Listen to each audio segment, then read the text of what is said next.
Olá, muito boa tarde. Agora meio-dia está no ar o Jornal da Assembleia. Veja os destaques desta sexta-feira, 27 de junho. Comissão de Constituição, Justiça e Redação debate a implantação de repúblicas para idosos de baixa renda.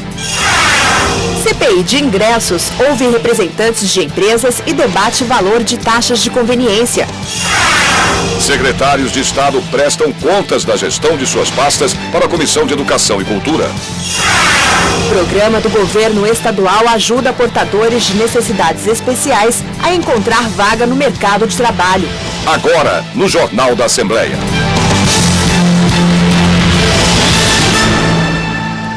Limpam com Fogo é um documentário sobre os incêndios em favelas de São Paulo que tem como objetivo revelar a relação entre essas ocorrências e a especulação imobiliária da cidade. O deputado Francisco Tito, junto com o deputado Carlos Neder, um estudioso sobre esse caso de incêndio e um dos entrevistados do documentário, receberam os jornalistas responsáveis pelo filme aqui na Assembleia Legislativa. O documentário vai mostrar que metade dos incêndios ocorridos nos últimos 20 anos na capital paulista aconteceu entre 2008 e 2012. Os jornalistas investigam se haveria uma motivação por especulação imobiliária. Posso citar o Pedro Moraes, a gente sempre cita ele, que fez um site chamado Fogo no Barraco, que ele colocou no mapa de São Paulo, ele colocou todos os incêndios, a localização deles, e a partir desse mapa fica muito claro a concentração deles nas áreas mais valorizadas. Se existe, é o primeiro indício de que existe algo por trás disso, porque o sentido seria que os incêndios seriam aleatórios, deveriam pegar fogo de maneira igual por toda a cidade, mas não, existe uma concentração clara nas áreas mais valorizadas da cidade e áreas que estão passando por processos de urbanização, processos de requalificação delas para o futuro da cidade. Baseados em dados da Prefeitura de São Paulo, os jornalistas vão mostrar que quase 1/3 da população da cidade mora em condições subnormais, ou seja, em favelas ou cortiços. Ao saber da produção independente do longa, que traz a visão de urbanistas, moradores afetados pelos incêndios, jornalistas e representantes de movimentos sociais, o deputado Francisco Tito, do PT, mediou uma entrevista com o colega de partido Carlos Neder, que acompanha e estuda os casos de incêndios em comunidades pobres. Escrevi artigos, fiz pronunciamento na tribuna e ao lado de deputados, como é o caso do deputado Tito, que aqui está, nos preocupamos em saber projetos encaminhados à Câmara Municipal de São Paulo, projetos encaminhados à Assembleia Legislativa de São Paulo, propondo alienação à venda de terrenos públicos. É obrigação nossa saber quais são os interesses envolvidos, se há interesses de particulares, de empresas que poderiam vir a se beneficiar de uma decisão tomada pelo Parlamento Municipal ou Estadual. Também me intrigou, no exercício de mandato de vereador, a ocorrência, numa intensidade não conhecida até então na cidade de São Paulo, de incêndios em favelas, e esse tipo de ocorrência, nós observamos que ela não se manteve com a mesma incidência, com a mesma importância em diferentes governos. Foram muito comuns, por exemplo, na gestão do ex-prefeito Gilberto Kassab, na gestão do ex-prefeito José Serra, e por esta razão nós fomos à tribuna questionar por que um contrato que havia com o IPT, Instituto de Pesquisas Tecnológicas, prevendo a prevenção de acidentes domésticos, de incêndios nas favelas, foi substituído por um contrato precário, sendo que havia um reconhecimento do papel do IPT na prestação desse tipo de serviços e na preparação de brigadas que pudessem, no ambiente dessas favelas e cortiços, evitar que houvesse incêndios e que eles se propagassem com perda de vidas humanas e com perda do patrimônio construído com tanta dificuldade por essa população pobre.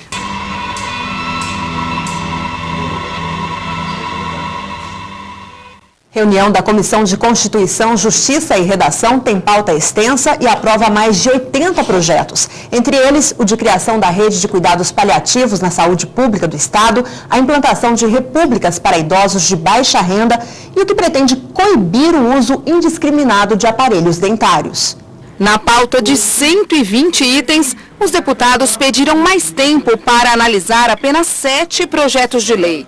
Um deles foi retirado para a relatoria especial e todos os outros foram aprovados. Mais de 80 dispõem sobre a implantação de repúblicas para idosos de baixa renda em várias cidades do estado.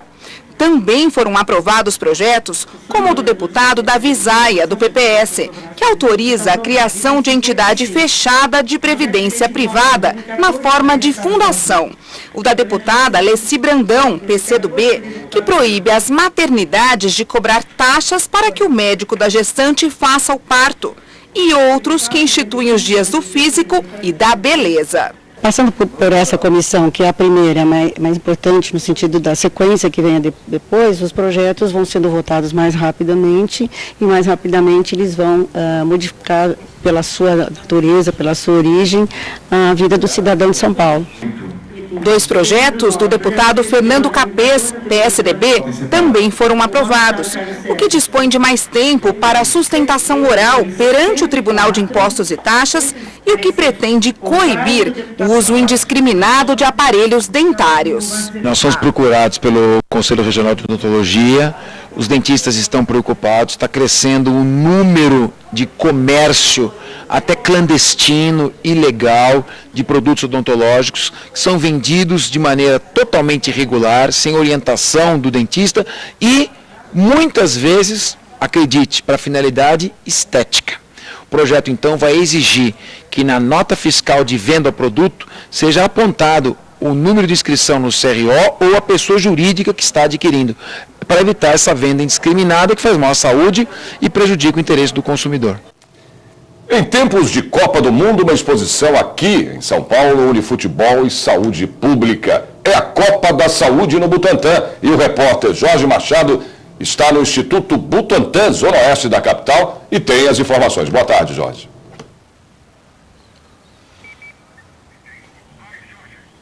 Boa tarde, falamos do Instituto Butantã, na zona oeste de São Paulo, Instituto Butantã mais que centenário, né? De 1901, tem 113 anos, onde acontece a mostra A Copa da Saúde no Butantã, e eu vou conversar com a Luciana Mônaco, que é do Núcleo de Difusão do Conhecimento aqui do Instituto Butantã. Boa tarde, Luciana.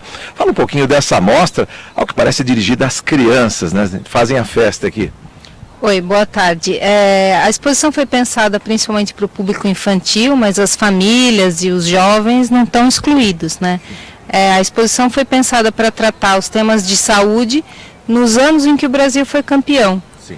Então, trazendo um pouco quais foram as ações do governo para resolver problemas de saúde que eram emergentes em cada um desses anos. Começamos em 1958, ou seja, as primeiras ações. 58 é a campanha da malária, é isso? Isso, em 58 foi a malária, e a gente sempre tem uma brincadeira de uma pergunta e associada à resposta, uma interação lúdica com a resposta dessa pergunta da saúde e da pergunta da Copa também. Ou seja, mais informações futebolísticas, ou seja, os placares, os gols, as escalações e ao mesmo tempo as ações de saúde pública contra as doenças. Eu lembro aqui a malária em 1958, em 62 a Copa do Chile foi a poliomielite, que foi erradicada em 1989 aqui no Brasil, último caso na Paraíba.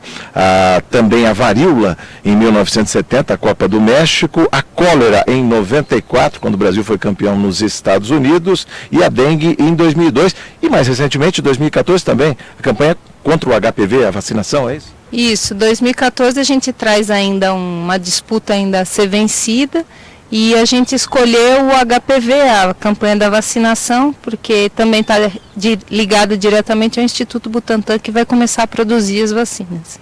Sim. Daqui a pouquinho a gente volta com mais informações aqui do Instituto Butantã. Voltamos com o estúdio.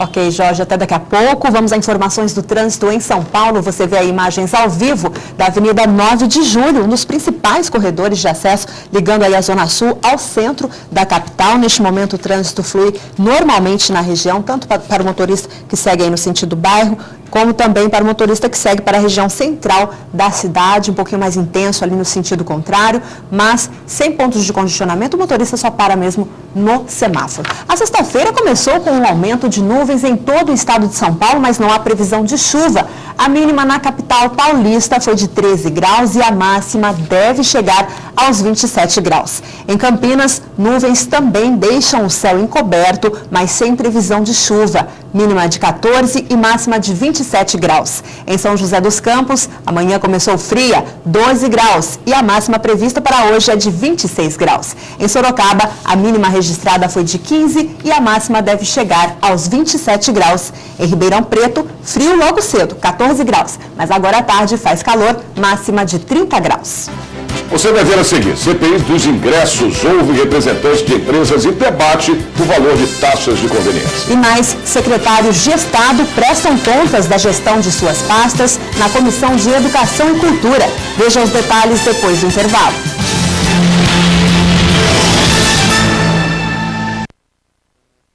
A prática de exercício físico aumenta a qualidade de vida e estimula a saúde. Pessoas com o hábito de se exercitar diminuem o risco de doenças vasculares, ganham massa muscular e estimulam o emagrecimento. Quem pretende levar uma vida mais saudável pode começar com exercícios ao ar livre, em parques, praças e centros esportivos. O ideal é aproveitar os momentos mais frescos do dia, antes das 9 e depois das 5 da tarde, evitando o calor. Use roupas leves e fique de olho também para evitar a desidratação, bebendo bastante água. O importante é contar com a orientação de um profissional adequado e ficar atento aos limites do próprio corpo para evitar lesões.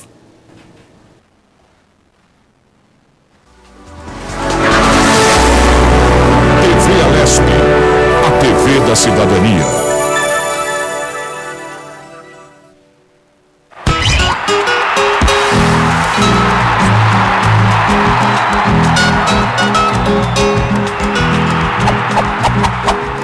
Artilheiro da Copa de 1938 na França, Leônidas da Silva transforma-se no primeiro garoto propaganda do futebol brasileiro.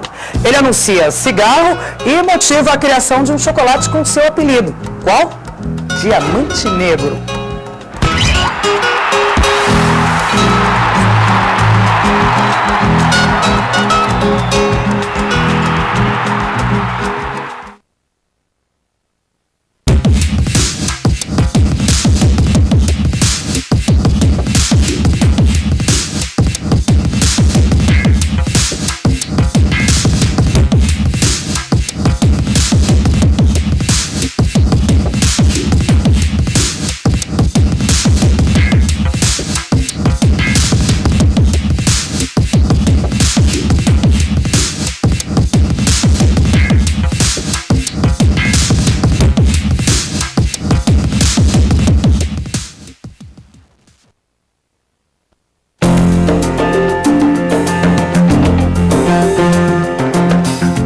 O Poder Legislativo do Estado de São Paulo, com competência para propor e aprovar leis, regras e princípios que norteiam a sociedade paulista, foi criado em 1834, por ato adicional à Constituição do Império. O país vivia, nessa época, sua primeira experiência federativa, em função do caráter descentralizador que marcou a fase inicial das regências. Com a proclamação da República, as Assembleias Legislativas Provinciais foram rebatizadas como Assembleias Legislativas Estaduais. Hoje, o Parlamento Paulista é composto por 94 deputados eleitos para um mandato de 4 anos.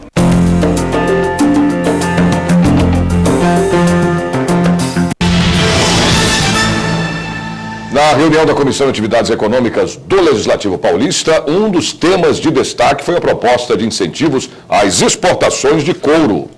A comissão, que é voltada ao desenvolvimento da indústria, comércio e turismo, aprovou projetos que incluem no calendário turístico as festas do peão nos municípios de Morro Agudo e Queiroz e do Circuito das Frutas, que abrange, entre outros municípios, Atibaia, Indaiatuba e Itatiba. Também foram aprovadas moções, ou seja, propostas para que a Presidência da República adote medidas de preservação do mercado interno e de incentivo à exportação do couro in natura. O objetivo é privilegiar a indústria nacional de calçados e preservar empregos.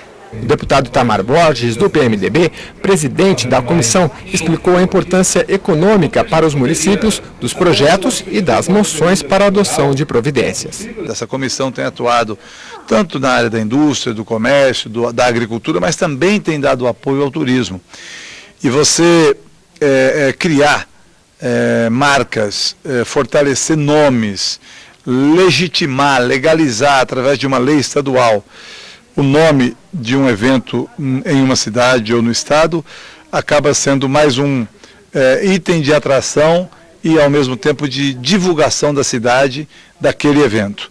E através de iniciativa de parlamentares desta casa tem acontecido muito nesse sentido, esse fortalecimento do turismo, e hoje tivemos aqui alguns projetos aprovados. Paralelo a isso, um outro instrumento importante que nós temos é a moção. No caso, hoje tivemos duas aqui, uma para o setor de couro e outra para o setor de importação de banana. 2 itens que preocupam a atividade econômica. Se você começar a importar muita banana, você interfere no preço aqui no país. E a questão do couro também, que haja um apoio e um incentivo nesse sentido. São medidas como essa que fortalecem a ação e faz com que a Comissão de Atividade Econômica desta casa interaja com o governo federal, interaja com os ministérios, interaja com o setor econômico. CPI dos ingressos houve mais 2 representantes de empresas para debater valor de taxas de conveniência. A Comissão Parlamentar de Inquérito, que investiga irregularidades na compra e venda de ingressos para eventos culturais, musicais, esportivos, teatro e lazer em São Paulo, recebeu representantes das empresas Ingresso.com e T4F.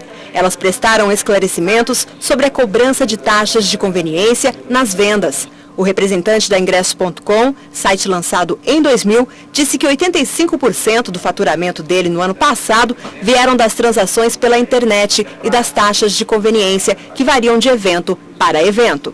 A gente cobra 15% de teatro e um valor fixo para cinema, por ingresso. R$20, a gente cobra 3 de taxa de conveniência. O exibidor ele recebe os R$20 como se fosse em dinheiro, tá? Esse modelo de negócio foi fundamental para a gente existir hoje, porque quando a gente lançou, havia uma resistência muito grande em vender pela internet, né? A gente era, assim, as pessoas tinham muito medo, né? Os clientes, os exibidores.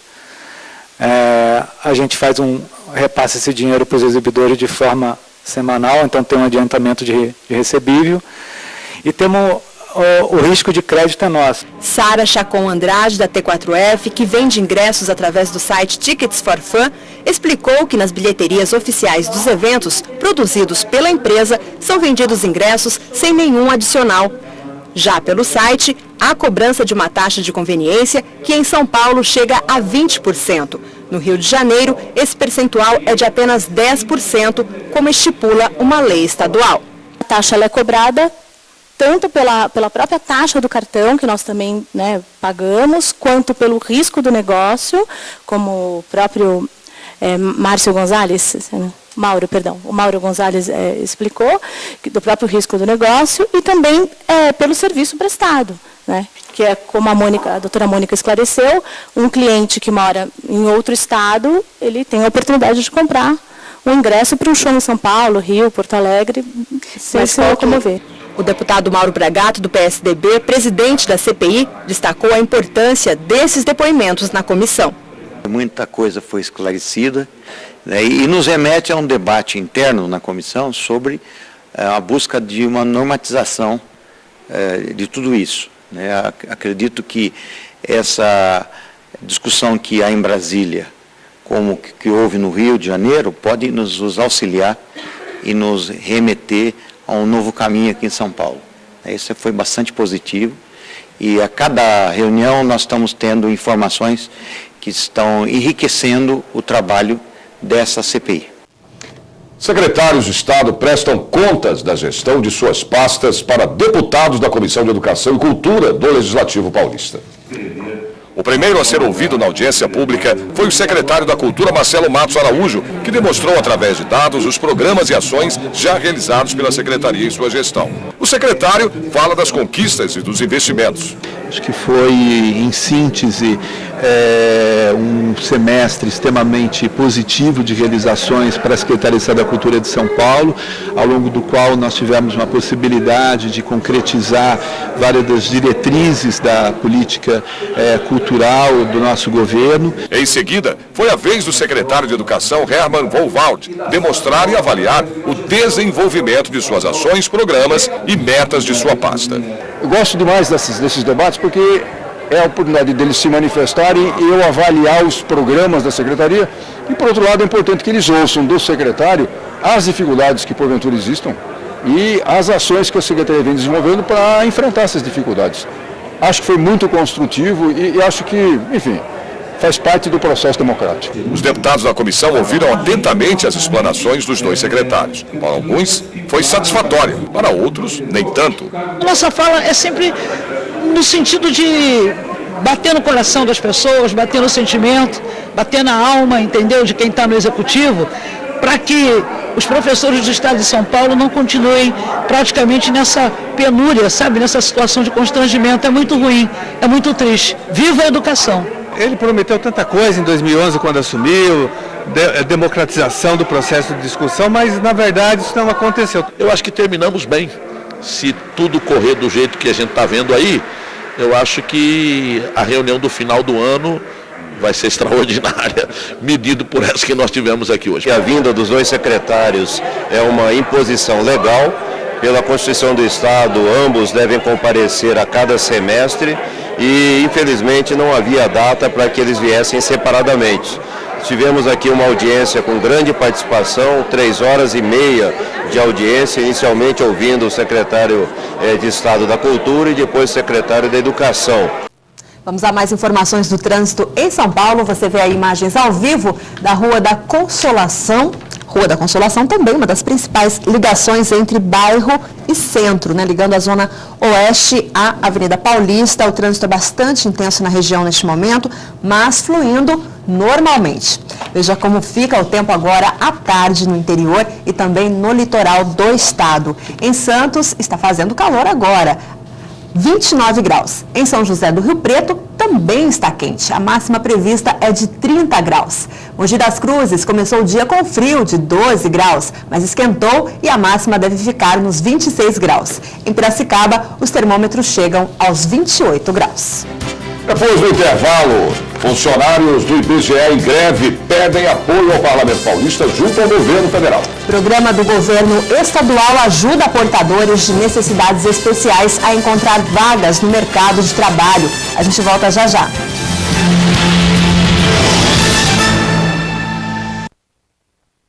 Não importa qual seja a temperatura ou época do ano, quando falamos de proteção solar, é preciso cuidado com a pele. A exposição ao sol forte pode causar envelhecimento precoce, queimaduras e o mais grave, o câncer de pele. Segundo dados da Sociedade Brasileira de Dermatologia, cerca de 90% das lesões que causam este tipo de câncer localizam-se em áreas do corpo que ficam expostas. Aqui no Brasil, são registrados mais de 100 mil casos de câncer de pele todos os anos. Por isso, além do uso do protetor, evite tomar sol entre 10 da manhã e 4 da tarde. Mesmo em dias nublados, não esqueça do filtro solar, além de se proteger com bonés, chapéus e óculos escuros. E para manter a pele saudável e bonita no verão, beba bastante líquido. Além de, claro, passar protetor solar a cada 2 horas e com um fator de proteção superior a 15.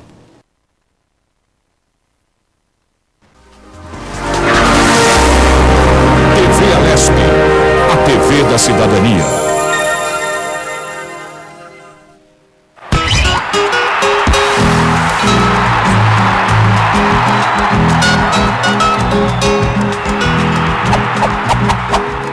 Em 1953, o jornal carioca Correio da Manhã lançou um concurso com o apoio da Confederação Brasileira de Desportos, atual CBF, para a escolha do novo uniforme.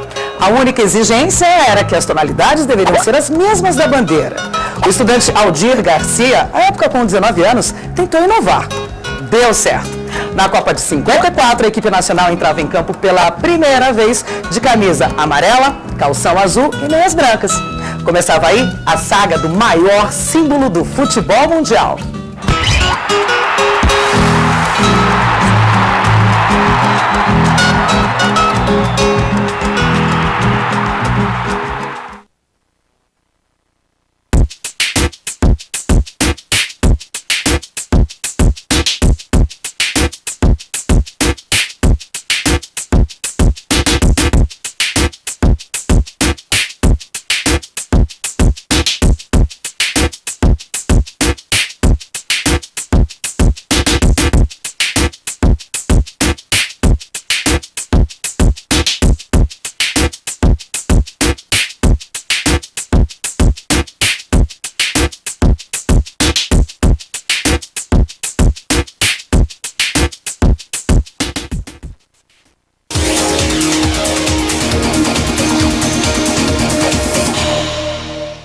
Lei, para entrar em vigor, precisa ter sido sancionada pelo Executivo. Sabe o que isso significa? No princípio, havia apenas um projeto de lei proposto por um deputado estadual. Depois de discutido em plenário, foi votado e aprovado na Assembleia Legislativa e seguiu para ser examinado pelo governador, a autoridade máxima do Poder Executivo em um estado. Se o projeto for aprovado por ele, vira lei. É encaminhado para promulgação e publicado no Diário Oficial. Uma curiosidade: compete exclusivamente à Assembleia Legislativa, sem sanção do Executivo, fixar de uma para outra legislatura a remuneração dos deputados, do governador e do vice.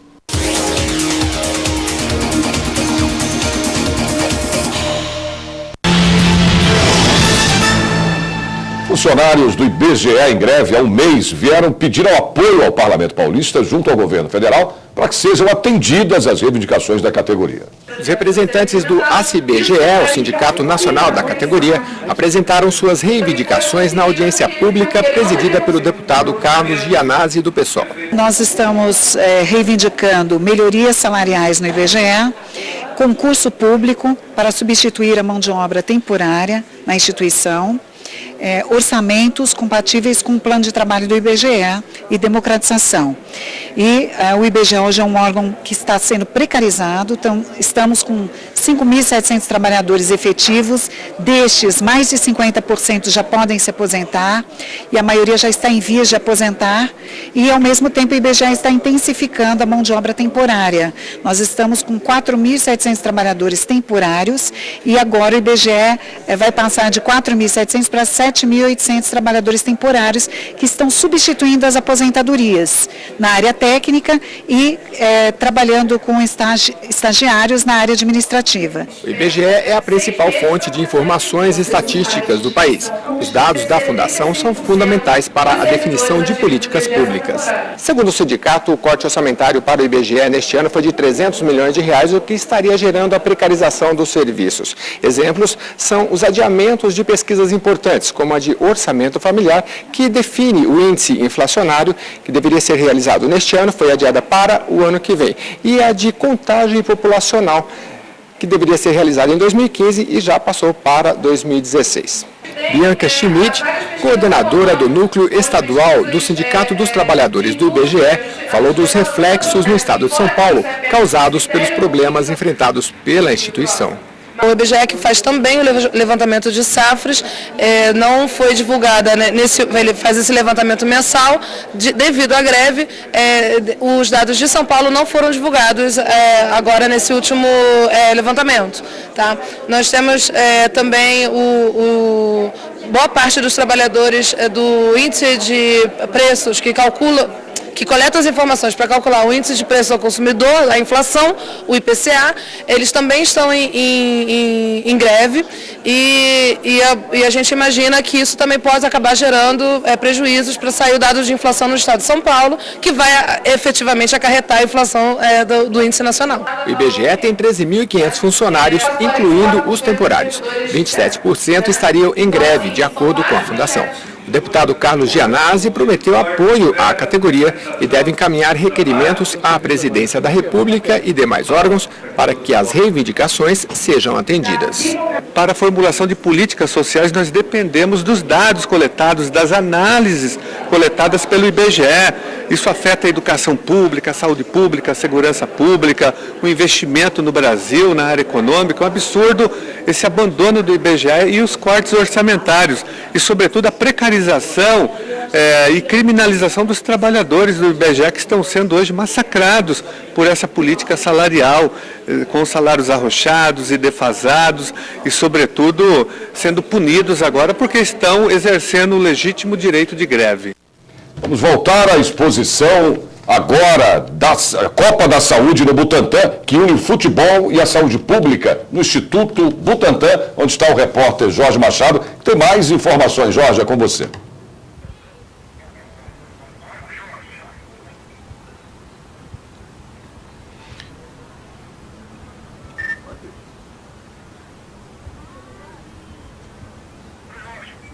Voltamos a falar do Instituto Butantã, onde acontece a mostra A Copa da Saúde no Butantã.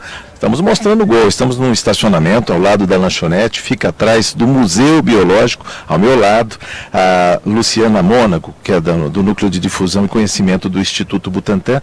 O que mais fascina a criançada nessa época de férias? Cerca de 2.000 pessoas passam por aqui, finais de semana. Ficam fascinados com a mostra, Luciana?